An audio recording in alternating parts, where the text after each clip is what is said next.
This is Jessie, and you're listening to the Curious Cabinet Podcast.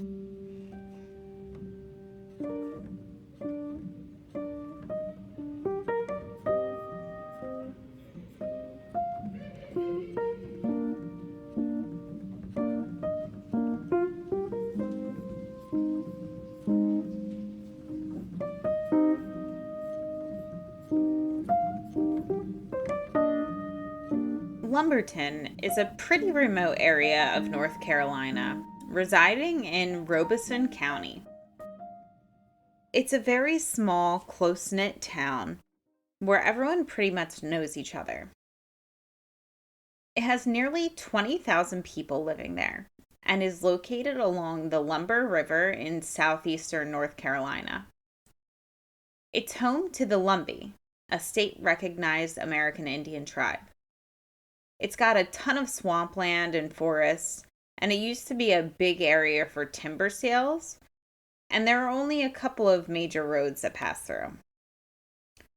But there's also something strange that has been happening for a while in this town. People often go missing, and unexplainable deaths occur in the area. Today we'll talk about the people of Lumberton and Robeson County and give them the voice they don't have anymore. 20-year-old Abby Lynn Patterson was from Lumberton, North Carolina. Abby's friends and family all said she was a bubbly and funny person who was always looking for the good in people. She had just graduated from a rehab program for opioid use, specifically heroin, and had been living in Jacksonville, Florida in a sober living home. She was living on her own with more freedom and independence, but in a safe and positive environment, encouraging her to stay clean and help her get her life back together. She was just accepted to college and planned on becoming a counselor. After her graduation from the program in 2017, she had come to visit her family over Labor Day weekend. They spent the day at the beach enjoying each other's company. Abby's mom said she seemed her happy, usual self, and there was really nothing out of the ordinary. Her mom, Samantha Lovett, was scheduled to work on that Tuesday, September 5th. Abby had made plans to come with her to her job, but in the morning, Abby changed her mind. She told her mom that she was going to run a few errands and hang out with some friends from high school, and that she didn't plan on being out that long, about an hour. She texted her mom before heading out around 11:30 a.m. and told her, like I said, she'd be home in about an hour. She then waved goodbye to her grandmother and walked out the front door, but never returned. According to neighbors, she left their home on East 9th Street, which was on the east side of Lumberton, and walked down the street towards Inglewood Avenue and got into an older model Buick sedan. It was brown and was parked on the side of the road. The car had the word Buick written down the side, so you noticed it. According to police, Samantha said she had also seen Abby in that car that day while she was out running errands. She had been wearing brown shorts and a white t-shirt. The driver of that car was Abby's friend, and he told police that she called him and had asked him for a ride. He then dropped her off at a different location. The police have never disclosed publicly who the person was that gave Abby the ride and where the location was that he had dropped her off. It's kind of strange, especially because you kind of know who drives that specific car, but they're very tight-lipped about the whole interview with this mystery person and these pieces of information. I'm assuming just so it doesn't compromise the case. But it also might have to do with all of the corruption that goes on in this town, which I will get to later on. Abby and her mother were very close. They spoke once or twice every day, so when Abby stopped texting her mom, she knew something was wrong. After she didn't come home when she said she'd only be gone for an hour, she really started to worry. Samantha kept trying to get in touch with Abby on her phone, but every call went right to voicemail. Samantha said that if Abby's phone was going to die, Abby would usually call her from a friend's phone and let her know that her phone was going to die. And she would have a number, so that Samantha would have a number to reach her in case she needed. And so she just wouldn't worry. So when Abby never came home, she went and reported her missing to the Lumberton Police Department around 6 p.m. I tried to find some information on how long it took for police to respond to this missing person report, but I couldn't really find anything. So I'm assuming it didn't take too long, as if they could have missed out on finding her, because it's not a factor that was pointed out. Usually, if the police don't act quickly in cases like these, someone says it and addresses it. But I'm also curious about who the friends were that she was supposed to hang out with. Like, were these people from high school? People that she did drugs with? I mean, I don't even know really if she was a drug user in high school, but it's just something I was thinking about. If anybody out there knows, leave a comment for me. Let me know if you have any other information about that.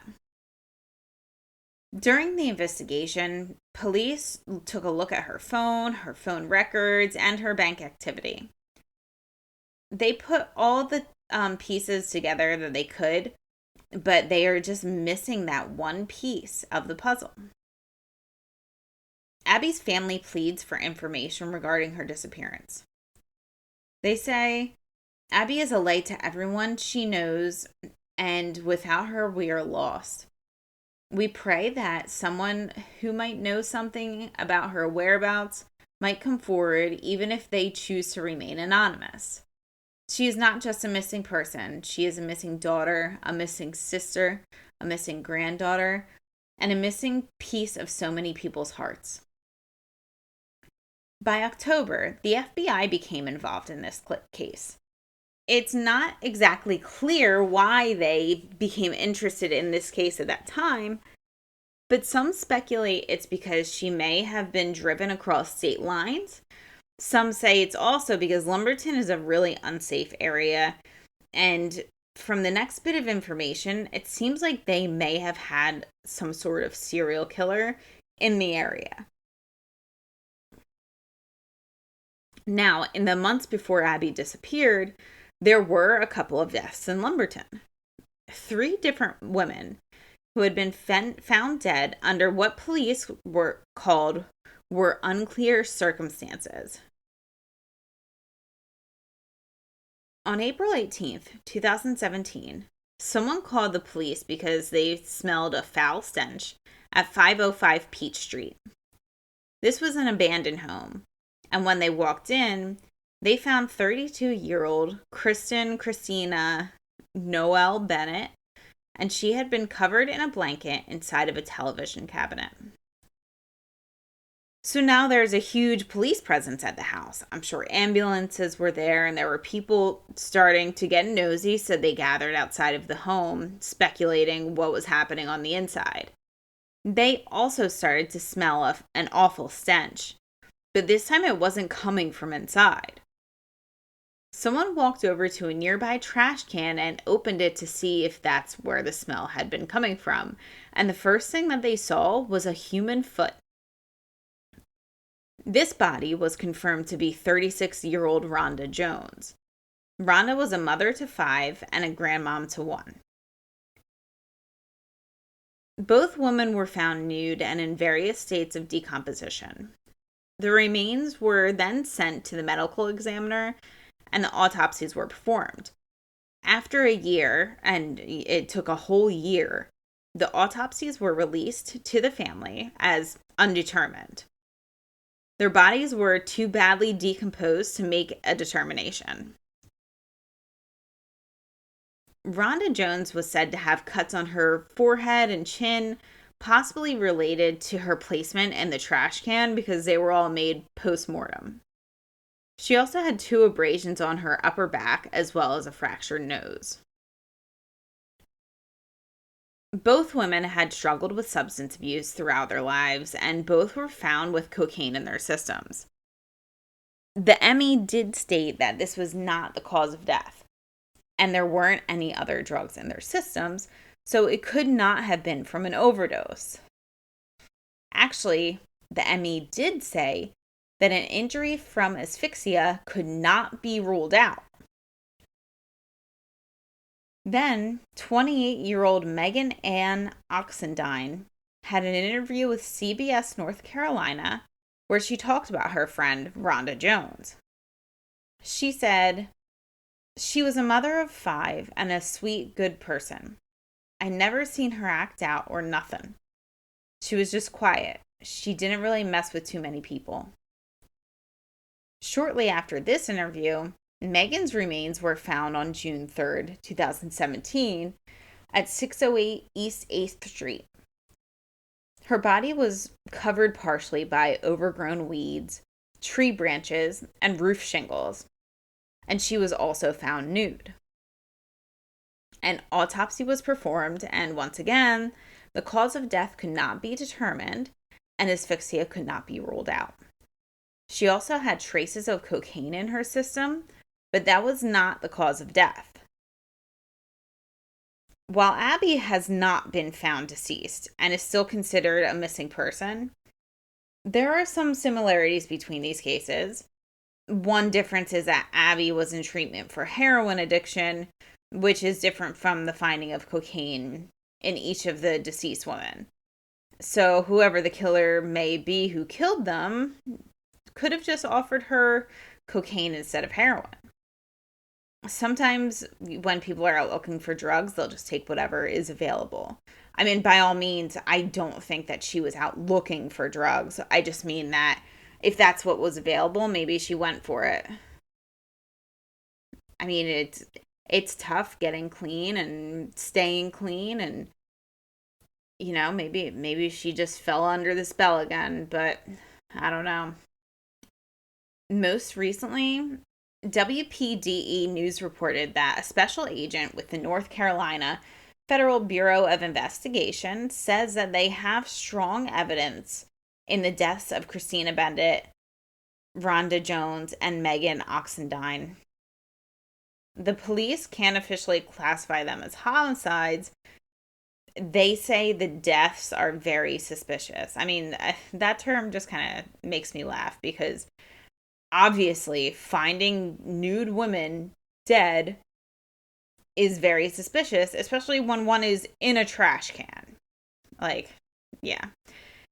You'd think that they would just come up with another term for it besides very suspicious at this point. But anyway, I do want to make out a point that they are pretty much treating those deaths as they would a homicide. So authorities have said that there were very few similarities between Abby's case and the deaths of the other 3 women. They don't believe they have any relation at all, but in my opinion, I just wouldn't rule that out. They do have more of the evidence to the case, so I'm sure that they have their reasons. About a month after Abby disappeared, her family offered a $5,000 reward for any information anyone had in regards to her whereabouts.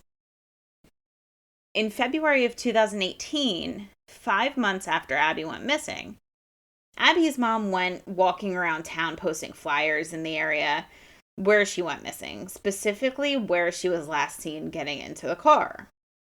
But later on that day, within hours of putting the flyers up, someone had ripped them all down, and she found them lying in the street. In July of 2018, near the 1-year anniversary of Abby's disappearance, the police and FBI spent a whole day searching for Abby. If there was any evidence found during this investigation, it was not made public. But the police returned to this location multiple times on Allamack Road in Lumberton. There wasn't anything made public in regards to what they found here, but like I said, they did come back multiple times. So it seems like something was found that had to do with her case or someone else's. In 2019, Abby's family created a Facebook for people to share memories of her and to upload photos of her and give any updates about the case. In some of the comments, Samantha says that there is a person of interest, but police need more information and evidence to build a case against them. In September of 2019, 2 years after Abby went missing, Samantha organized a door-to-door canvass of Alamac Road, by the area where the FBI and police kept going back to earlier on. They were hoping to get any new information. Maybe it would spark a memory in someone, but nothing. A nearby business also donated another $5,000 for reward money, totaling it at $10,000. Friends and family were optimistic that the additional money added to the reward, with that, someone would come forward and speak to investigators, but nothing came besides a couple little tips that weren't anything. In 2022, Lumberton police posted a video about Abby's case on Facebook, summarizing what they found in Abby's case. They spoke about how they identified the driver and the other people who Abby was with that day. And they could pretty much see the whole picture of how her day moved along, but they were missing one thing that could help locate her. They couldn't find that last piece of the puzzle. Samantha still advocates for someone to come forward with information. The family feels prepared that she might not come home alive, but they deserve to know the truth, and Abby deserves justice and to be able to be laid to rest. Abby's family and police stress that someone knows something. They're always advocating for her and helping and hoping that someone is brave enough to give them a clue to help unravel the rest of the mystery. Abby's family knows she did not just go missing for this long. But another factor I want to mention in this case, because there is some other crucial information about this area. Currently, Robeson County has 18 people listed as missing on NamUs, the website where it has all the missing people on there. And 10 total are from Lumberton alone. And just an FYI, there aren't just women on there. There are men as well. I don't really go over the men in this podcast, but yes, there are some men missing from the area too. In 2002, there was also a huge corruption bust within the county, where the FBI and the State Bureau of Investigation had started looking into allegations of foul play among county drug enforcement officers. There was a 6-year investigation that ultimately brought down 22 officers who pleaded guilty to a long, long list of crimes that ranged from pirating satellite TV to firebombing homes, kidnapping, perjury, drug trafficking, armed robbery, and money laundering. So that's what I was talking about, the corruption. Maybe that's why they're not releasing this person's name who was driving the Buick. I don't know. But Robeson County has struggled with a high poverty rate. According to data from 2023, the county itself had 28.77% living below poverty level, and Lumberton itself had 31% living below the poverty rate. Just to compare, the national average is 12.8%. And usually when there's a high poverty rate, there is also a lot of crime in that area.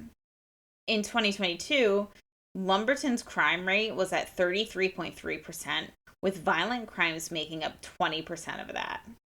It's 97% higher than the state average and 98% higher than the national average. So chances are extremely high that something bad can just happen to you there. And initially, when I started this episode, I was only going to focus on Abby's disappearance, but then I kind of started going down the rabbit hole a little bit more and realizing that there's just so many people missing in this town and there are so many strange deaths in this town. It's just absurd. And I just wanted to address this because Abby is not the only missing person from this area on the FBI most wanted, like, kidnapping missing list. Um, in 2015, Sarah Graham left her home in Fairmont, North Carolina to go to work. She'd recently moved to North Carolina from Texas, where she was raised by her mother, and she likely wanted new beginnings in North Carolina, where her father lived after graduating high school. Not much is really known about the relationship with her mother, her father, or her stepmother. I'm not too sure if she had a stepfather. Sarah was 18 years old, and everyone said she was very shy until you got to know her. She was said to be one of the kindest, nicest people you'd ever meet. At 6:30 a.m. on February 4th, 2015, now this is 2 years before Abby disappeared, she got dressed in her blue Walmart vest and she started her dad's white Chevrolet van and left to go to work in Pemberton, North Carolina for her 7 a.m. shift. And that's the last time anyone ever saw her. The van she drove was officially found abandoned in a wheat field along East McDonald Road around noon, but witnesses placed it in that location around 6:45 that morning. No witnesses said that they saw Sarah in or around the van around at the time that they passed it. After discovering the van, search teams scoured the area for nearly a week. They searched through the fields and wooded areas of where the van was, and they found nothing. No evidence, nothing that of Sarah at all. So Sarah lived with her father and stepmother, Hubert and Connie Graham. They both worked for the Robeson County Sheriff's Department. But shortly after Sarah's disappearance, on March 18th, 2015, Deputy Connie Graham was terminated, which was said to be a personal matter. However, Hubert continued to work there as a deputy, but now he serves as the chief of Roland Police Department. I looked on Google Maps, and Roland Police Department is just within the area, about an 18-minute drive from each other, with Fairmont being in between the two. Chief Graham had been in law enforcement for 23 years, many as a detective, but states that he really didn't want to get involved in this investigation. I kind of understand, because you don't want to find horrific things if they happen to your kid, but what if you could find them and save them? I don't know, I feel like I'd be ransacking people's homes searching for her if there was a chance I could find her, especially if I was a detective. But that detective work also comes into play with things that he notices. Around the van, there was no sign of a struggle. There was no blood on or in the van. And it didn't look like there was any sign of a struggle at home, around where the van was parked, or at the field.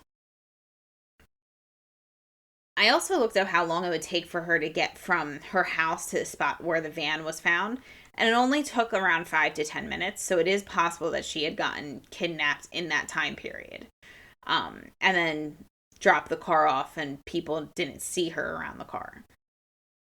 But so according to the police reports, like I said, there wasn't any sign of a struggle, such as track marks of her being dragged away or any broken earth. Strangely enough, the van was actually locked when they went up to it when they found it in the field. This was an older model van that didn't have a key fob, so it must have been done manually. So either from the inside or locked with the key on the door. So on February 4th, 2022, Chief Graham interviewed with WPDE News and said, "I got contacted by the FBI. They asked me, didn't Sarah have braces? There is this one time they found a skeletal remains somewhere up near St. Paul's. They found a skull. I said, yes, she had braces. And that was the whole conversation. I never got a call back saying, no, that wasn't her or anything like that." On December 14th, 2018, an article was printed in the Robesonian, I guess that's like the town newspaper, website, whatever, the Robesonian. And that was titled, the article was titled, Graham's dental records to be matched with skeletal find, strongly implying that the law enforcement believed that this could be Sarah. Within the article, it's confirmed that the dental records of Sarah Graham were submitted for comparison, but it was later confirmed that they did not belong to Sarah. So I'm just going to go off on my little tangent here. But remember earlier when I talked about how in 2018, on the 1-year anniversary of Abby's disappearance, that they kept returning to that spot on Alamac Road? Like, I wonder if, I know he said that the skeletal remains were found in St. Paul, but how does he really know? Did they tell him that? Who knows? I wonder if maybe that was when they found this skull. The timing would be right because the 1-year anniversary of her death was September 2018, and the article was written in December of 2018. So there's a big possibility that at that time they found a skull and they thought it was Sarah's, and that's why they kept going back. But just me thinking, I don't know, it seems like that might make sense. On the same day of Chief Graham's interview, the FBI also released a video with an audio clip with FBI Special Agent Smith, who said, "While most of the people we have interviewed have been cooperative, we believe someone very close to her isn't telling us everything they know. We have uncovered a lot of evidence, but we still need that missing piece to bring Sarah home. Now is the time to come forward and help." The FBI did acknowledge Chief Graham's concerns with not being routinely briefed on the information in the case, and said that it's standard issue for them to make videos or posters on the anniversary of someone's disappearance, but they don't make personal notifications unless the new information becomes available. And they also might not want to release information that might compromise the case either. Now, there's some theories I've read over and just some interesting stuff in regards to the case.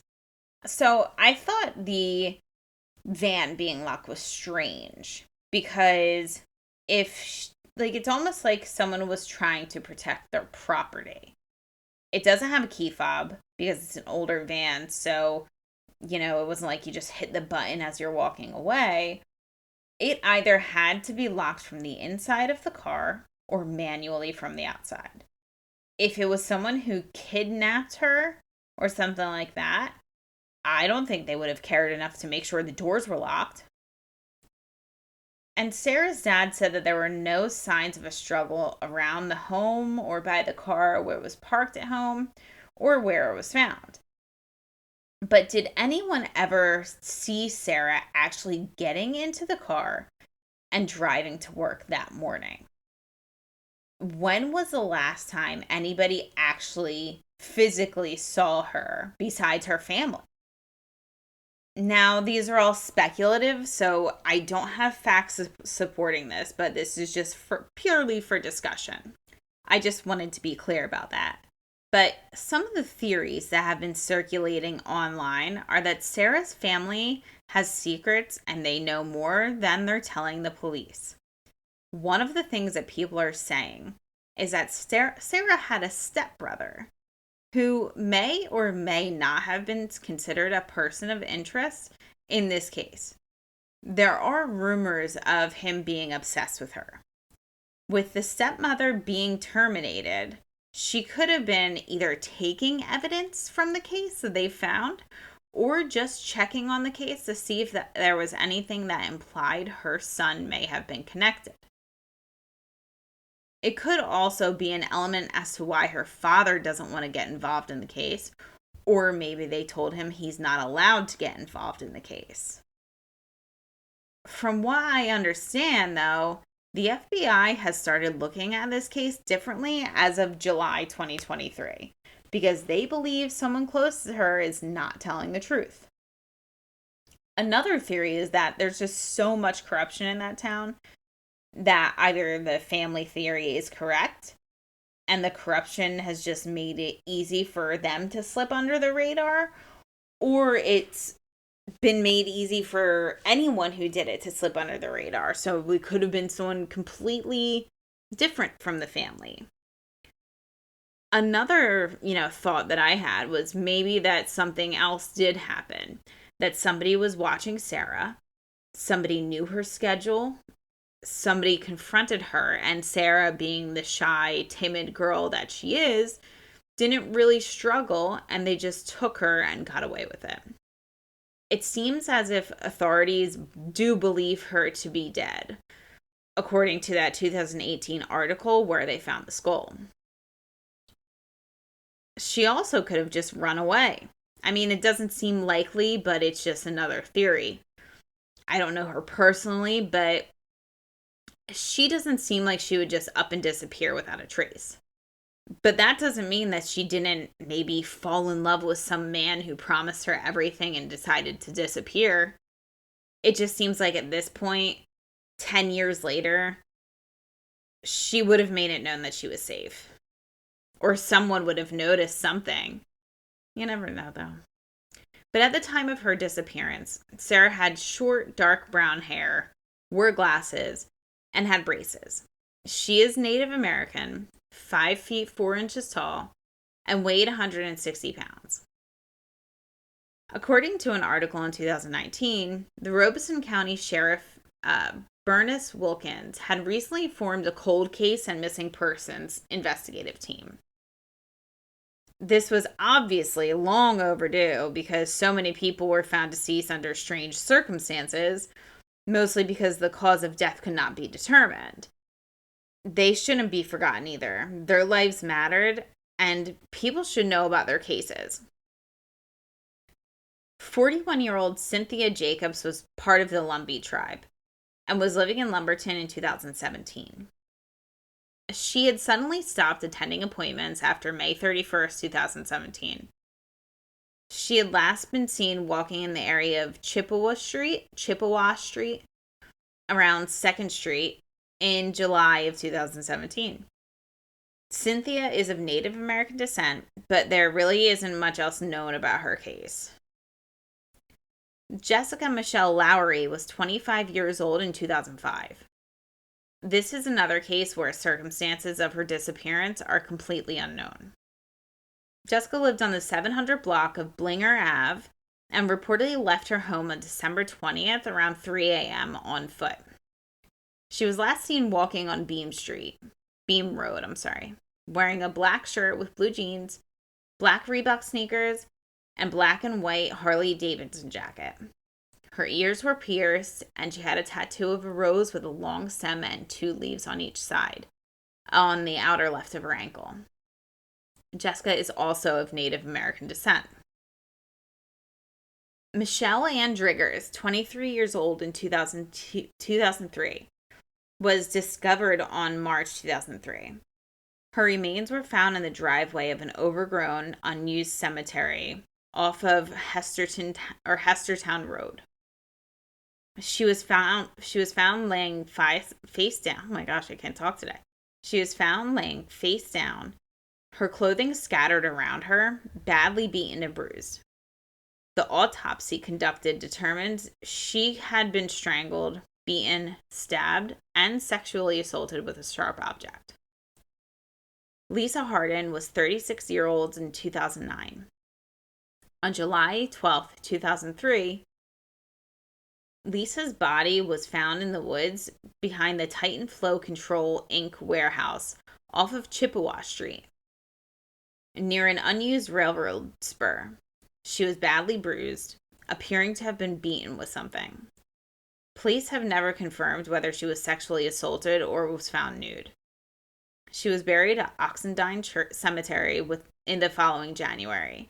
That was only a couple months after Michelle Ann Driggers was found. So that was like 3 months later. March, April, May, June, July. Yeah, so like 3 months later. So I'm sure you've noticed similarities between some of these cases. Both Michelle and Lisa had also previously been charged with prostitution. including the other victims I talked about earlier, Christina Bennett, Rhonda Jones, and Megan Ann Oxendine. We see the similarities of women being murdered and their bodies being left on abandoned properties. I'm not 100% sure if there was any element of drugs involved with Michelle and Lisa, but it seems that may be the case since they were involved with prostitution, and that usually goes hand in hand. There is also one more important case to mention. Rita Maynor was 63 years old in 2018. Her son, Delton Bryant, says, "My sister had last seen her on July 3rd. She usually stays in touch with her or calls her sister, but nobody has heard anything from her." Now, Rita did have a history of drug and alcohol use and would sometimes spend multiple days partying with friends. But she never lost contact with her family during those periods. This is why on July 7th, when Bryant still hadn't heard from Rita, he went to the Pembroke Police in Robeson County. The next day, authorities made a horrible discovery. Rita's body had been found in an unfinished home off of Pine Street. And this place was not very far at all from where Rhonda, Christina, and Megan were all found just a year earlier. So I just want to thank a user on Reddit named PM Me a Cute Doggo, because I have to credit them because they put a lot of this information into like one little thing and I kind of went off of it. And also put maps that I will post onto my Facebook when this episode goes live, because the maps of like the areas where the bodies were found and such and where people disappeared. But I'll also have pictures of the missing people that I've talked about in this episode uploaded to my Facebook page when this goes live.